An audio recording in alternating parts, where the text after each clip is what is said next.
11 ka barangay sa Dakbayan sa Karkar ang kumpirmadong nasudlan na sa African Swine Fever o ASF.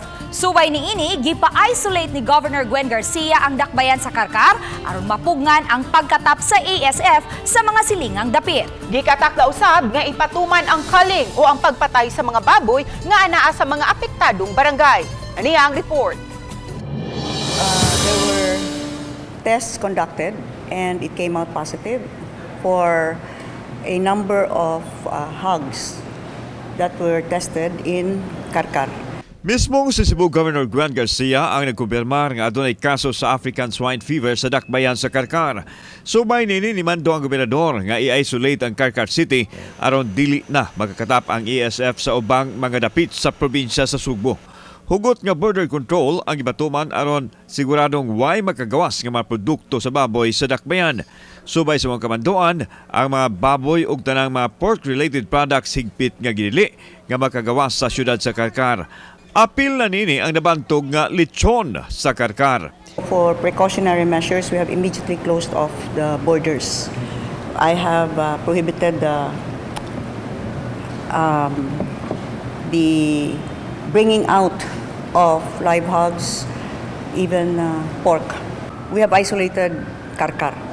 And we have warned all other LGUs. I know that at least in the province of Cebu, our mayors will cooperate with us. Hinon giklaro sa gobernador nga way labot sa ban ang on-stock nga chicharon din usa sa nabantog nga produkto sa Karkar City. Kini tungod kay imported man ang baboy nga gigamit nila sa chicharon product matud usab ni Mayor Patrick Barsinas. Ato sa telephone interview ni Mayor Barsinas gitug-an ini nga 11 sa 15 ka barangay sa Karkar City ang apektado sa ASF. Wala pa hinuon niya nganli unsa ang naasoyng mga barangay. Matod sa mayor nga unang semana sa Pebrero gikuhaan og sample ang 150 ka mga baboy sa mga apektadong barangay ug mukapin sa 30 nini ang nagpositibo sa ASF. Among obserbaran og sige pa bang kamatay karon kaloy ginuwala naman pagay may kamatay. Kinsay nagkuha na to, Mayor? Kinsay nag-conduct sa laboratory test? Nagtabang sa region at sa province. Okay. So, Kaya akong gusto mapugnan ba, ma-control.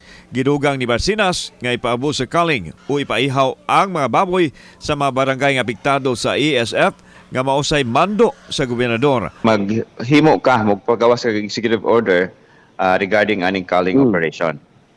Na nakikipakuan. Ipagawas na. Sayon nini ni pagawas og executive order si Governor Garcia sa pagpalapad pa sa ban sa pagsulod sa mga baboy og pork-related products gikan sa mga dapit nga ASF infested nga naglakip na usab karon sa Negros Oriental. Sa pakisusi sa Provincial Veterinary Office, ang baboy nga nagpositibo sa ASF sa Karkar nasagol sa mga baboy nga gikan kuno sa Negros Oriental nga nakapundo lang sa stockyard. Giulagway sa gobernador nga dakong hagit ang presensya sa ASF busag gikinahanglan nga magtinabangay ang tanan aron dili na mokatapa ang virus. Giawhag niya ang tanan ilabi na ang mga backyard hog raisers nga dili na mogamit og lamaw isip bahog sa baboy kay dili kini luwas gikan sa ASF. We cannot do this alone.